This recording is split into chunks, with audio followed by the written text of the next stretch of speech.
Good to see you today. We're glad that you watched these. And so we continue to be in this season of Easter. We're now coming into the third Sunday of Easter. And our sermon series, our worship series, is around this theme of a living hope, what it is that Easter does for us and what Easter means for us. A series that's around this thought of, if we are now disciples of Jesus Christ, what does this mean for us? What does the Easter event mean for us? What is the implications? And so we come to this third Sunday of Easter, and we are going to be in the Psalm 116. And we continue to be in the book of 1 Peter and still in that first section of 1 Peter.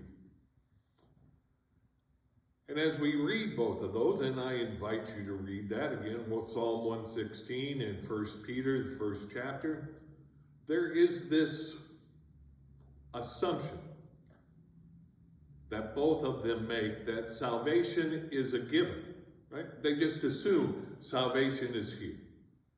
So for them, the question is not how do we make salvation happen, but how do we now respond to the givenness of salvation itself. Psalm 116 says that we're loosed from the bonds, that we are given freedom. And so what is it that we respond? How do we answer the question, what is it then that we're saved for? Well, we get some thoughts out of 1 Peter. 1 Peter, I think, gives us three different areas in which our response should be. The first is remember. Remember what it was like before you were set free.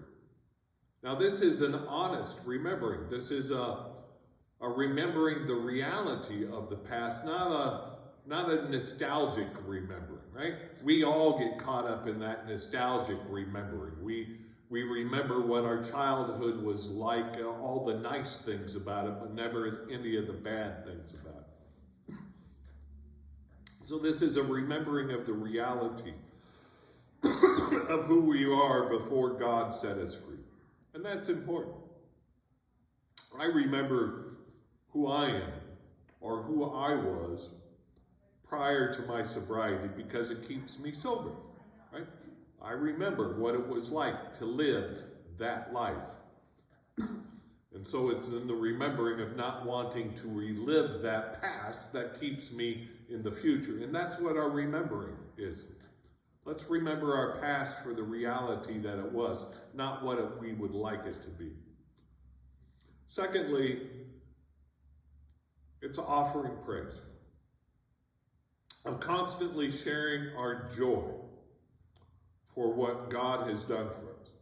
Remember, the salvation that is given is all done by God. It's not what we've done, but what God has done on our behalf. So let us offer our praise, our constant joy, both publicly and privately. Let us be in thanksgiving. Let us be in gratitude for what has happened to us. And third, the implication is, let us love. We have been loved into salvation. Therefore, our response to that is love. A deep love, a genuine love, a heartfelt love. Not a casual, not an indifferent love, but a love that really embraces all those around us. A love that attempts to be and attempts to mirror Christ's love for us, which is a wholeness, a complete love. One of the things that we're trying to accomplish here in our salvation is to extend it to others the same way that we have received it, as a gift. That's the implication for being a disciple of Jesus Christ for the transformation of the world, is to actually try to work for that transformation, Make sure that everyone knows that they have the same freedoms that you have. The freedom to be who God has made you to be. The freedom to be who you are meant to be. And not those freedoms that the world gives us. So again, your response to your given salvation is remember the reality of the past. Give praise to God and give praise to one another, both publicly and privately, and then love deeply and genuinely and heartfeltly. We'll see you soon. Thanks for watching.